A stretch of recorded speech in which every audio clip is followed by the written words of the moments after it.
And good evening, Montana. Thank you for joining us. I'm Dan Cordtz. Spring football practice at the college level coming to an end today, and with the usual finale known as the spring scrimmage. Montana and Montana State and several NAIA schools putting on the pads one last time before late July. The Bobcats holding their annual spring game in Great Falls. Early on, quarterback Dakota Prukop gives it to Nick Lassane, finds running room up the middle, breaking all sorts of tackles. Run would be good for 23 yards. Lassane having a good spring thus far. Minutes later, Prukop back to Lassane, running right, bouncing off tackles into the end zone. Lassane finishing with 78 yards on 11 carries. Later, the D steps up. Noah James on the carry. Fletcher Collins fills the gap and says, "Welcome to the Terror Dome." And then James having more issues. This time he's taken down by a host of Bobcat defenders. Nowhere to run, nowhere to hide. Back to the offense. Prukop again to Lassane, makes a nice cut, nice pickup before he takes a hard hit from Devin Jeffries. Nice pursuit on the play. Second half, Prukop drops back. They'll call it a sack. He can't hit the guy wearing red. Give credit to Zach Hutchins, his second of the day. And then Great Falls native Jake Bleskin slings it to Casey Schwartfeger. Coney Dole there pries it loose though. Dole then pouncing on it. Nice play from the red shirt freshman. And then finally Bleskin drops back, hits Tanner Roderick on the sideline. Nice grab from the Bozeman native. That would do it. Only one score on the day. Here's more from the team on their performance.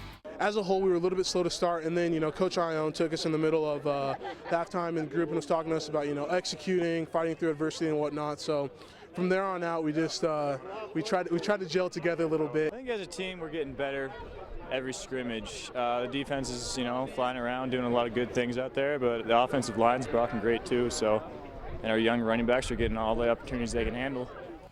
Grizz in Helena for their spring scrimmage. Monty, what skill impersonating Jason Pierre-Paul. We start with the first team. Brady Gustafson driving back, finding Ryan Burke over the middle for 6. That could see a lot of that this year on a touchdown there. Third team now, McKenna Simmis throwing it into a crowd. Up it goes, and down Alex Thomas comes with it. Not quite a pick 6, but a great play and return. Back to the ones. Gustafson back throws it up for Jamal Jones, who doesn't disappoint for 6. He has a knack for those type of catches, as we may recall. Doing kickoff, this we've also seen before. Ellis Henderson on the run back. We sped it up slightly, and look at the move there. 92 yards with reservations for 6 as well. Later, more first team. Gustafson finding Henderson, who goes above Treshawn Favors, proving he's got more than just the return game to work with.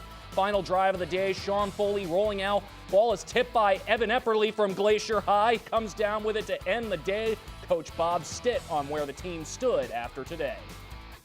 We had some good stuff going on.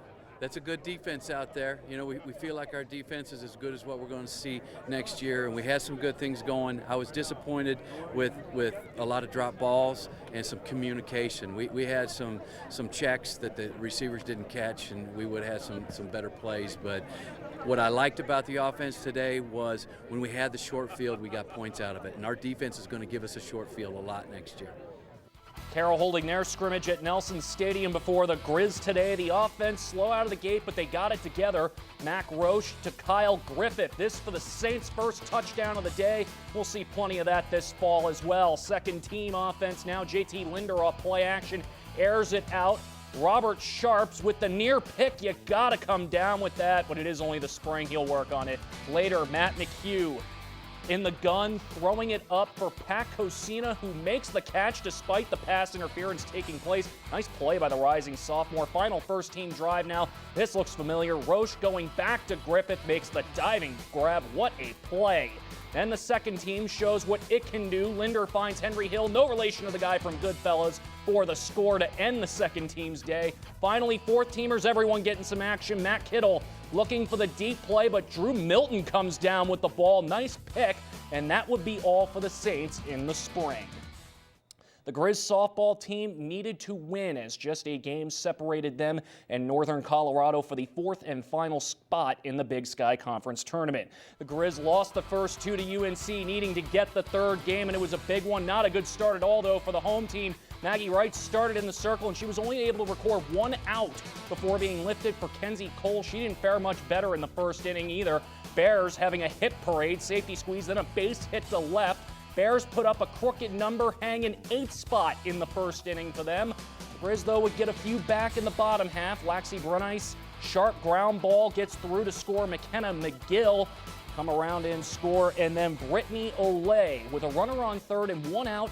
It may look like an ordinary ground out, but it is enough to score Madeline Merritt. The Grizz ended up making this a slugfest and won 15-14. AA crosstown matchup between Sentinel and Hellgate. The story of the day for the Spartans was stranding runners. They were able to get on base, but they just couldn't get them across the plate. Tally Hill getting the ground out to end the inning with 2 on. And later, with runners in scoring position, she gets the K to end the inning. She also gets the Knights out of a big hole. Hill now batting, not just a pitcher herself, helping herself out, gets a 2-out double to left field.